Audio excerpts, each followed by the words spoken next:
Good morning. In the previous lectures by Dr. Jimmy Thomas, while designing the structure, the infosol structure, where we have to find out what is it I call as long-term design strength. He did give some quick details of how this needs to be done. Today we will discuss in detail what tests we have to carry out for obtaining this. So main thing is that in the equation we have found that there are partial factor of safety for each one of the likely damage which could be there. How they are obtained is what we are going to look at. For example, if you are looking at the installation damage, there is nothing better than actually conducting the test in the field. So in this now, what is it we try to do? We try to, there are of course many methods of doing it. One simple way is that you place this geosynthetic directly in the field, place the fill over that. Over that you are going to run the roller in the way in which you are likely to compact the soil and assume that conduct the test now. So the only point is that how we are going to lay it, on what kind of bed, what is the size of the sample or specimen, and then thickness of the layer, all of them have to be specified clearly. So in the method which you are looking at now, this is basically AST method. The geosynthetic size is minimum size is 9 square meters, but then it should be in full width. It is placed at the proposed site of construction. It is tensioned as per the intended final installation. Now what is this tension as per intended final installation? Do we do this in the field? Naman, can you tell me? Do we do this in construction, during actual construction? No? I think Jimmy is laughing at you. If you just place it loose, let us say, is it going to develop the tension? We have to, in a correct English term, we have to make it taut. If you have a rigid kind of grid now, it will also become a roll kind of thing. It will get back to the historical condition of the manufacture now. So sometimes we have to really pull it and then anchor it also. The easiest way will be to put some sandbags over this now. In the method which we use in geostraps now, all of them are connected to a rod, and the rod is kind of anchored temporarily. You can remove it when once further layers are there. So this is very important. It has to be taut. If it is not taut, what is going to happen now? To develop the tension, friction now, the wall is going to yield. So one reason for the bulging of the wall itself could be not doing this. Okay. Anyway, we didn't consider the construction conditions. If you are interested, we can spend some time on that. We need a special operating conditions in the field to do that.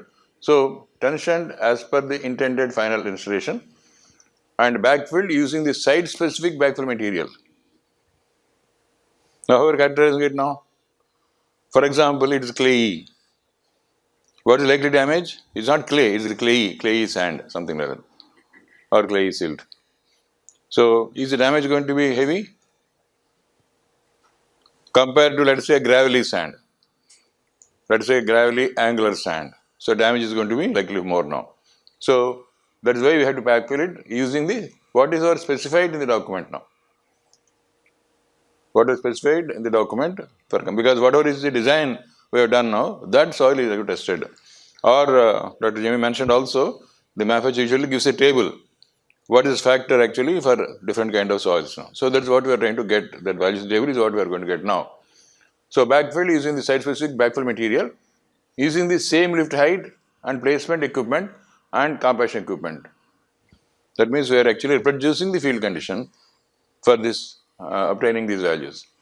At the end, after doing this, same lift height, placement equipment and compaction equipment, naturally we are going to roll it, which is not shown here. We are going to roll it, there will be 5 passes, 6 passes as again specified to obtain the density as given in the drawing now. What is the kind of density we are looking at now? What is the density we are looking at? We have a compaction curve, is it not? From which we get the OMC and MDD, the maximum data density and the optimal mass content now. Now, do we compact at 100% Maximum die density? Not in the field. Okay? It's always a percentage. In the latest specifications by the ministry, it says 97.5%. Usually it's 95, it's 97.5% is what is specified of MDD. Okay. I beg to differ from that also, because the MDD we are getting in the laboratory is not really same thing as you're getting in the field. We can discuss separately on this now. I will say that it should be field MDD. But the point here is that there is a density used in the design stage. That is what we have to obtain finally. Okay. So that is what we try to do. And after doing the number of passes now, we are going to assume carefully. Carefully means the stones have to be removed by hand, not by JCB, because no damage should be there in removing this geosynthetic. At the end, it's going to be removed, tested for residual strength. And the test in the ASTM D4595 is wide width and size strength test. Minimum 30 tests are required. You remember this, it says minimum size. It is not this size. It needs to be larger to get representative samples. Also, we have to be very careful in trying to pick up where the specimen is going to be obtained. If you are not there, then the manufacturer may pick up areas which are not damaged, possibly. Okay, so this will be representative specimens, and its average is what is taken. And finally, the factor of safety for installation damage is going to be whatever is the original damage, original strength of the material in wide width and strength test divided by whatever we are getting after assuming. So that will define actually the parameter. That will define the parameter which you are looking for now. This is the ASTM way of doing it. The British are definitely more conservative. They do more extensive tests for this. This is also mentioned in the Standard Code 8006. And what they say is now, you consider 9 bays each of 3.5 by 3.5 meters, first of all. Then geosynthetic under test, 10.5 meter long, is placed therein without any pretension. Now here they say without pretension. Over these 150 mm thick layers, or 1.5 times the maximum particle diameter. This is a very important issue actually. Why he is writing the particle diameter to thickness now? Is it a consideration during our design also? See, one factor we mentioned earlier always was that the layer thickness is normally the kind of layer which you are getting at the end of compaction by the agency, by the Gujarat government or Maharashtra government or central government now. And central government mean the ministry specifications. The state government have its own specifications. For example, specifications of the Maharashtra government says you have 230 millimeters loose on placement, and on compaction is going to be 170 millimeters. This is not usually there. In other places now they say 28 or what, 280 or whatever it is, and compact will be 20, 25, like that varies. I think when I worked with UPSADC, they had slightly different kind of things now. So that is one thing now. But if you are having the variation now, or block size also is going to be different now. We have to remember this, because the block thickness, if you are using blocks now, we have to really check before you decide to use blocks now. If their thickness is 170, if I use a block of 200, it is not going to match. That means the block is not applicable. Okay, and Dr. Thomas has also told you how to use a panel, and there also we are going to have some hooks to keep the geosynthetic in position. So a standard is there further also, 400, 600 millimeters, whatever it is now. So this has to be very clearly remembered. If none of them possible now, we have no other go except to go to a wraparound kind of thing. Wraparound is, that's why it's flexible, people like it also. So then, coming back to the particle size and thickness, what is the relation between these two? Why he is giving this? What is something?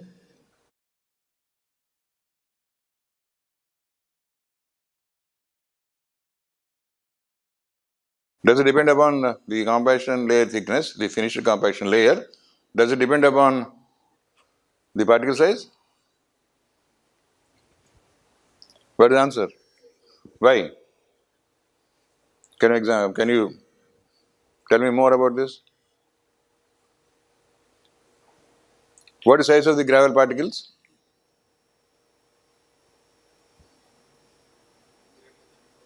Hmm? Yeah. So now supposing never can be larger than that also, and in some cases boldly also. Actually larger particles is good because you have, if it is well graded and larger particles, it's good because you'll get better density, we'll get better phi also. We encourage it now. But particle size is this much now, layer thickness is this much now. What's going to happen? We're not going to representative particles now. Even laboratory also we say that the specimen diameter should be 5 to 10 times larger than the maximum particle size. Okay, so same way now, we should have enough number of particles to be well compacted. If you have only one particle protruding now, it gives an uneven surface. We are looking at uniform surface because, the placement of geosynthetic is going to be on that plane surface. So that is why he is saying that at least 1.5 millimeters, 1.5 times the maximum particle diameter, whichever is greater of fills, of 3 different gradings proposed for use are placed and compacted as per practice. Then using 3 levels of compaction. One is standard compaction, in their country 4 passes minimum, over compaction, that is twice than the above, that means 8 passes, and double layer compaction using standard passes for each layer now. That means same layer is compacted twice. So he is trying to achieve 3 different levels of compaction, and at the end of doing this now, they are going to pick up 3 specimens prepared from each length of reinforcement for visual assessment of damage as well as tensile testing. Thereafter, comparison made with control samples or specimens now. So here comes actually what we always referring to, the BBA. It is one of the finest examples of quality control basically. There is a British Board of Agreement. So in the British Board of Agreement, there are, let's say, 3 partners in a way. If a company is manufacturing something, a product now, maybe new product or maybe slightly modified product from earlier this one now. So there is a client manufacturer. He applies to this board for certifying this as a product of a standard parameters, we will say that now. So he is going to apply to, let us say, the Transportation Department of the British government, Ministry of Department of Transport, the OPT they call it, and obviously they are in liaison with the British Standards Institution, BSI. Okay, not BS. BS is Bureau of Indian Standards. It is British Standard Institution, BSI. BS 8006 is brought out by BSI only. So a government sector is there now because mostly the materials are used by the government only. So the manufacturer is there and the government and including the standards institution is there. Now they will nominate an expert. They will nominate a technical expert. So this expert actually will go through all the documents first of all provided by them because they would already got the testing done anyway. But he will not believe anybody. He will ensure that the testing is done maybe in his presence also. He will also see actually what are the relevant standards in the circles of the Ministry of Department of Transport, all the guidelines for construction, compaction. Earlier he was referring to also, that Jimmy mentioned also, the fill for the, what you call as slopes now, it has to compact as per their Department of Transport standards actually. And then he will verify all of them now. He will also check the designs which are suggested by them and ensures that it is not against any one of these clauses of the department circulars or whatever it is, guidelines, and then gives a certificate. This board gives a certificate. This certificate is like government certificate. This certificate will say that, yes, this company has got this kind of facing, this company has got this kind of connections, this company makes one XYZ kind of products now, and the method of design is as per, let us say in this case, BS 8006, and the construction guidelines also, what kind of a material, what kind of, everything is specified now. It becomes a material approved by the government actually. Is it not? So tomorrow we will simply say that refer to BBA agreement number so and so for this product now. This will also say, are you going to use it for walls? Are you going to use it for slopes? And then other applications which they consider fit now. Now the beauty of the system they created is actually that even foreign companies can apply. There are French companies who apply for the certification. Other countries who can apply, they give the certification anyway. But they will ensure that it also meets that country's specification as well as British specification. We are asking for British agreement now. So this is called a certification system which you should realize. And then you go to Japan now, similarly, indirectly, the different departments of transport or railways, they do the certification. So when once it's certified material by them, by the concerned user department, it becomes a standard material, though manufactured by a private agency, because manufacture of the material is not done by the government anyway, isn't it? So this particular group may ask, particularly the expert in this, may ask you more trials also. I'm not sure the damage factor you have done is correct or not. So he will put you actually into the minimum default factor or anything different than that now. Okay, so this is also being done when you come to payments. You will see that our government also is doing through IRC when you are using geocells and geogrids for construction of roads, payments with highways and also rural roads. So they put certain conditions. There is a manual for rural roads, the manual for use in payments. There is a ministry specification now. So we will ensure that these are matching kind of ones now, but still we don't have certification agency. So the Bureau of Indian Standards is, I should say, moving towards that. I will say that crawling towards that, because we have been trying to get it this kind of thing. So this is a agency which certifies finally and becomes an approved product now. So finally, actually tested, field test at site, whatever you are trying to do, and then default factors means very conservative. If a particular product is not getting this data test now, they will say, okay, this is the only factor we are going to use. That means the damage factor will be higher now. Assumes that there is more damage than what is really there. So indirectly is punishment now. Indirectly, I don't say forcing, coercing the manufacturer to get this test done, because he has spent some money on this, obviously. Okay. So this we have to see. The system we are trying to create in India also is somewhat similar to this. It may take maybe some more years, but we are trying to work for this.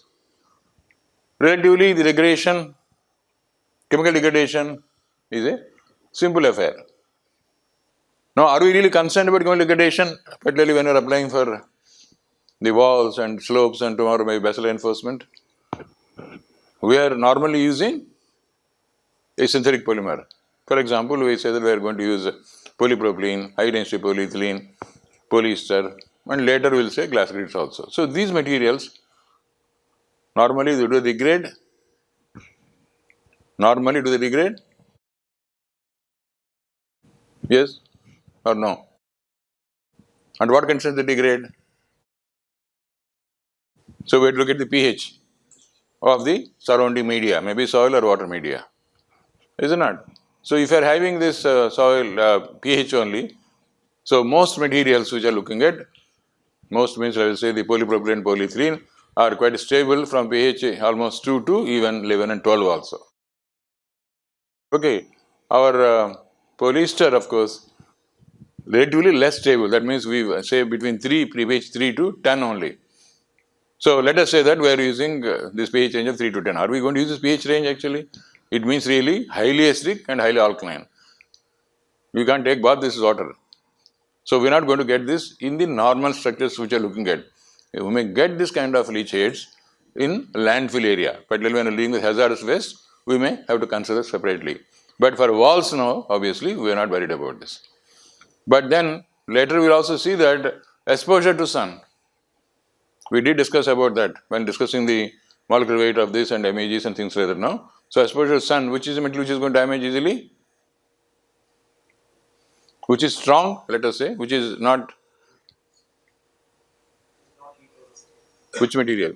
Which material is good for UV? Will not get damage due to UV. Which material is more prone? This is something you have to remember. Please go back to your lecture 2, I think. We covered this in great detail. It's very important, at least you don't have to mug up the values, but you should remember clearly, police is not damaged by ultraviolet light. The other two are damaged. And there is a table which is given also to you. Okay. Now, also what may happen is that even if you have some agents, you remember we are trying to add carbon black for resistance. There are also other anti-photooxidants also. But then we are trying to put these chemicals for when we are imagining that our material is going to be always below the soil only, is rarely exposed, is it not? That is a different structure altogether. We are not looking at it even when you are using a kind of wraparound fascia also, the geogrids, what we are trying to do? We are trying to cover it with greenery. If you are exposing it, naturally we have to ensure that the 20, 30, 40, 50 experience of ultraviolet rays is going to be taken care of by getting these anti-photooxidants put in that during manufacture. Otherwise, you can't allow them to expose just like that. So that is why you see that now on the outside periphery, what is we are trying to do? We are trying to have gabions. So gabion material actually is galvanized also, is also have a plastic coating. So you should remember this now. So we can't use it arbitrarily. There is a selection process in doing it now. When teaching, we are telling many things now. But before you choose a particular system for our work now, actually we have to bother about the exposure and different conditions. Okay? If you are considering the same wall or same slope for considering a landfill, naturally that also is going to be there in this case. The pH and other things. So this is chemical degradation which is going to be there. The other point which people can claim, very easy for us to understand also, if you got a rigid grid, let us say, assume that you expose it some chemical disturbances. On the other hand, you have got this fibrous material like polyester, grid or a tape or a strap. Which is more likely to get damaged now is the question. This geogrid, rigid geogrid has got a thickness. So usually the damage, chemical damage starts from the surfaces. The surface, few molecular layers on the surface are going to damage now. But because the polyester we are using is fiber form only, it's only essential filaments put together into a yarn and then combined to make a strap or combined to make a grid actually. So when once there is a small damage of PVC coating on that now, they will be exposed. So the weakest portion is that weakest portion is exposed actually. Okay, so remember these small things which is going to be very important when you actually design and when you take these factors now. Normally we are not expecting damage. Normally we are expecting that it is going to be buried in the soil only. But before burial or during burial, during placement now, we will ensure that this kind of damage will not occur now.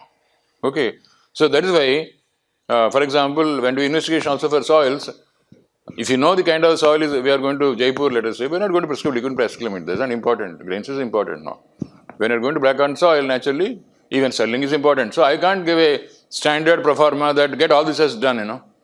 The tests are relevant to the soil conditions or its further use. Same thing is going to happen here also. Which part of the country we are going to use it and things like this. Okay, and the matter of construction.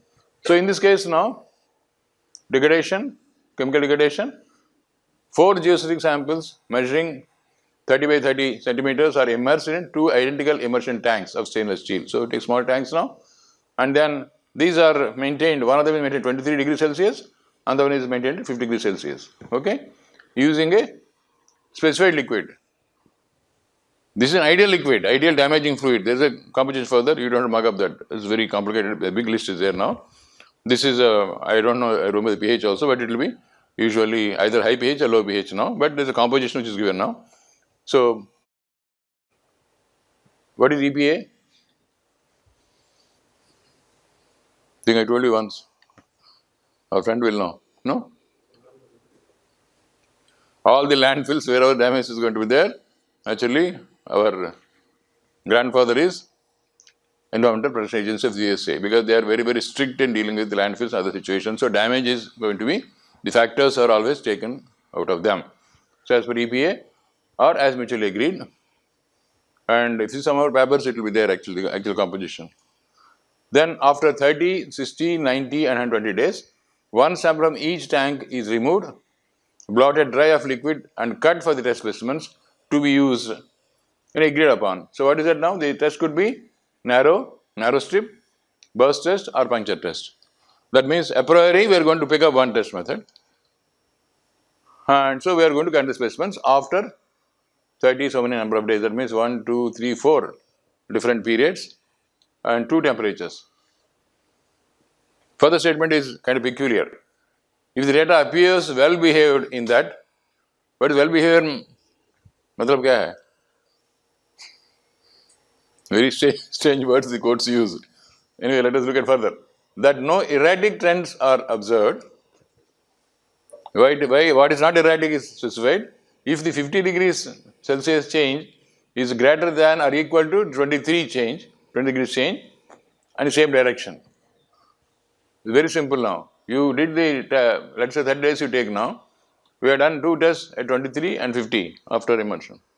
So obviously, you will expect there is a trend in this now. Damage has to be more at 50 degrees Celsius and damage has to be increasing with the number of days if it is there a change in that now. So that increasing and decreasing trend is okay. Erratic, naturally, we are worried about this. Erratic means 50 degrees is less damage and 20 degrees is more damage, or 30 degrees, 30 days more damage and 120 is less damage. There is something wrong with this, with the brain. So that is what is there now. The change in the same direction, increasing and decreasing, the 50. I mean, that means the trends are clear, then we can always calculate. So what it's trying to do is 1 hour that change 50 to 120 days, because 50 days damage is less and 120 days damage is more. Out of the test result now, we are going to get the factor like this. The factor of safety for degradation, chemical degradation is chosen. So R50 means the strength at 50 days, and then 120 is more damage anyway. So that is what is done. So that absolute value is taken now. So that is how the chemical damage is done now. Now we remember that this clause also, this is as mutually agreed. Liquid is agreed. So this has to be pre-specified actually. Now normally for a wall and slopes, we are not bothered about this. Let me be frank. This test applies more to landfills, or when you are using maybe in rare cases, like he used a material, zinc sludge is used actually, zinc dried waste material is used for constructing a slope for that kind of fill only. Okay, so then case only we have to worry about this. Otherwise, normally for a wall or a fill, for a wall or a slope or basal, we are not worried about this.